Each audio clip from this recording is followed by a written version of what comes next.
In the heart of the 14th century, Europe faced a nightmare that seemed to come straight from the depths of hell. It was a time when the world as people knew it came to a screeching halt, and the very fabric of society began to unravel. The Black Death, a catastrophic pandemic, swept through the continent like a dark cloud, leaving a trail of death and despair in its wake. Imagine a world where death was not just a possibility but a certainty, where the streets were littered with the bodies of the dead, and the living struggled to find the strength to carry on. This is the story of the Black Death, a tale of unimaginable horror and the human spirit's resilience in the face of overwhelming odds. When the plague first struck, no one was prepared for the scale of the disaster. In Avignon, a city that was once bustling with life, the graveyards filled up so quickly that bodies were thrown into the Rhone River.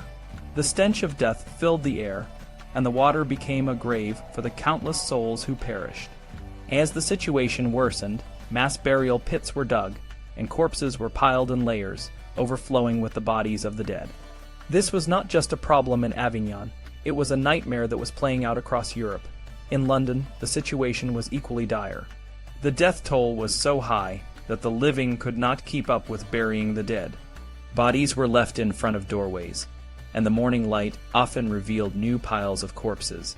The city streets were a grim reminder of the plague's relentless grip. In Florence, the Compagnia della Misericordia, a group founded in 1244 to care for the sick, was overwhelmed. Their members, dressed in red robes and hoods that covered their faces except for their eyes, worked tirelessly to gather the dead. But even their efforts were not enough, and the streets became putrid with the decaying bodies of the victims. The fear of contagion was so great that people began to abandon their loved ones. Families dumped their relatives into mass graves or buried them hastily, sometimes so shallowly that dogs would dig them up and devour the bodies. In the midst of this chaos, the traditional rituals of death were abandoned. People died without last rites, and their bodies were buried without prayers. A bishop in England gave permission for laymen to make confessions to each other, and even to women, if no priest was available. The Pope, Clement VI, granted remissions of sin to all who died of the plague because so many were left unattended by the clergy. The death toll was staggering. In Paris, the plague lasted through 1349, and the reported death rate was 800 people per day. By the end, 50,000 people, or half the population, had died. Florence, already weakened by a famine in 1347, lost 3 to 4/5 of its citizens. Venice saw 2/3 of its population perish, and smaller cities like Hamburg and Bremen suffered similar fates. The plague did not spare the countryside either. In Givry, a prosperous village in Burgundy, 615 people died in just 14 weeks, compared to an average of 30 deaths a year in the previous decade. In some villages, the last survivors fled, and the once thriving communities were left to sink back into the wilderness. In enclosed places like monasteries and prisons, the infection spread rapidly. In the Franciscan convents of Carcassonne and Marseille, every single inmate died. Of the 140 Dominicans at Montpellier, only 7 survived. Petrarch's brother, Gerardo, a member of a Carthusian monastery, buried 34 fellow monks one by one, sometimes 3 a day, until he was left alone with his dog. Fearing for his life, he fled to find a place that would take him in. In Kilkenny, Ireland, Brother John Klyn of the Friars Minor recorded the events of the plague, hoping to preserve the memory of what had happened. He wrote, "I leave parchment to continue this work.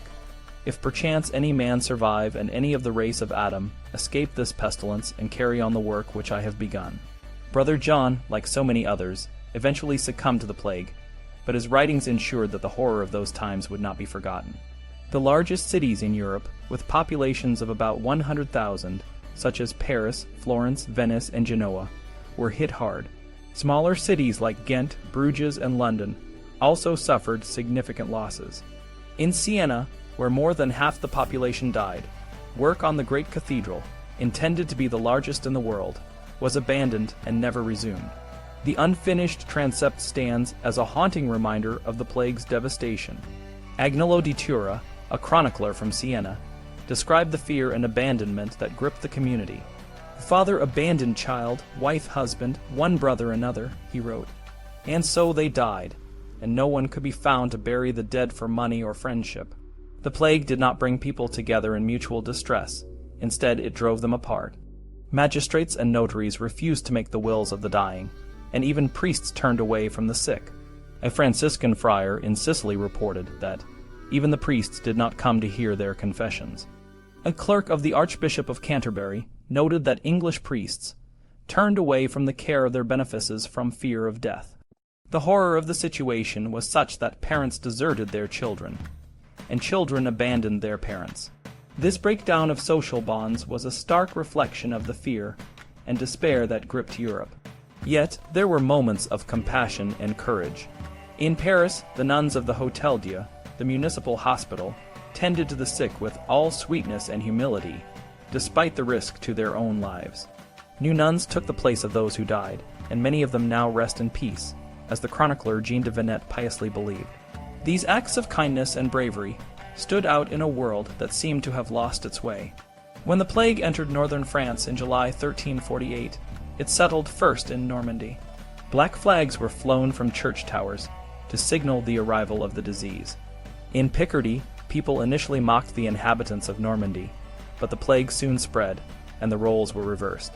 The Scots, who initially celebrated the misfortune of the English, were not spared. They gathered forces for an invasion, only to be struck down by the plague themselves. In Amiens, tannery workers, seeing the labor force diminish, negotiated for higher wages. In Tournai, on the border of Flanders, villagers danced and celebrated, believing that their merriment would keep the plague at bay. The reality, however, was far different, and the disease soon claimed its victims. The rich fled to their country estates, like the young patricians in Boccaccio's Decameron, who sought refuge in a pastoral palace, removed on every side from the roads, with wells of cool water and vaults of rare wine. The urban poor, on the other hand, died in their homes, often discovered only by the stench of their decaying bodies. The poor were more heavily affected by the plague, and the reasons were clear. They lived in close quarters, lacked proper sanitation, and were more susceptible to the disease due to their already challenging living conditions. In the countryside, the effects were equally devastating. Peasants died in their fields, on the roads, and in their homes. Survivors fell into a state of apathy, leaving crops unharvested and livestock untended. Oxen, sheep, pigs, and chickens ran wild, and many died from the plague as well.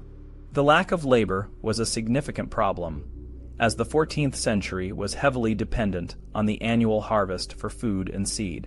With so few people left to work the land, the future seemed bleak. Fields went uncultivated, and dikes crumbled, allowing salt water to invade and ruin the lowlands. People felt that the world could never regain its former prosperity, and a sense of despair gripped the land.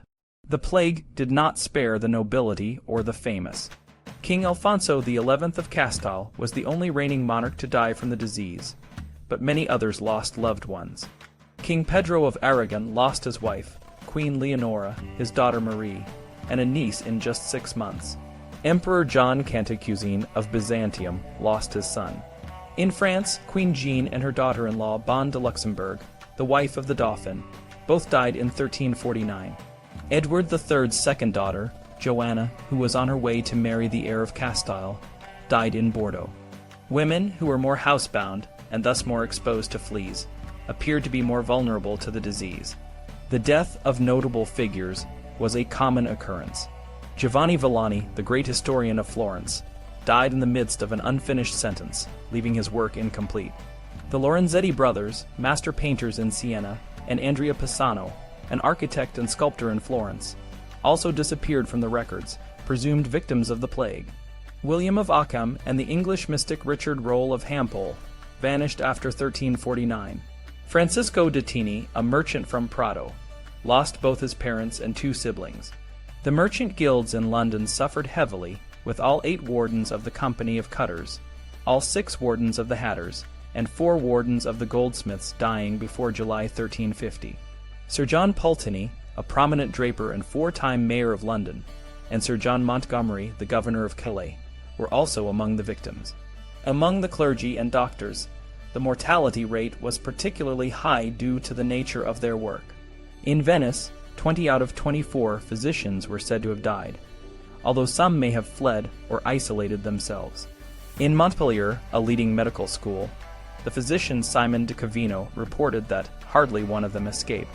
Guy de Chauliac, a prominent physician in Avignon, admitted that he continued to see patients out of a sense of duty, but he was in continual fear. He claimed to have contracted the disease but to have cured himself, a rare feat among the survivors.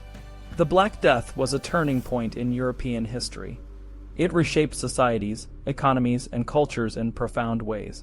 The shortage of labor led to increased wages and a decline in feudalism, as the power balance shifted from the landowners to the workers. The Church, which had been seen as a source of comfort and guidance, lost much of its moral authority as people questioned why God had allowed such a horrific event to occur. The plague also sparked a wave of religious and social movements, as people sought answers and solutions to the chaos around them. In the end, the Black Death left a deep and lasting impact on the world. It was a time of unimaginable suffering, but it also revealed the resilience and ingenuity of the human spirit. As Petrarch wrote, "O happy posterity who will not experience such abysmal woe and will look upon our testimony as a fable." The memory of the Black Death serves as a reminder of the fragility of life and the importance of preparing for the unexpected. It is a story that continues to resonate, a cautionary tale of a world on the brink of collapse and the enduring human will to survive.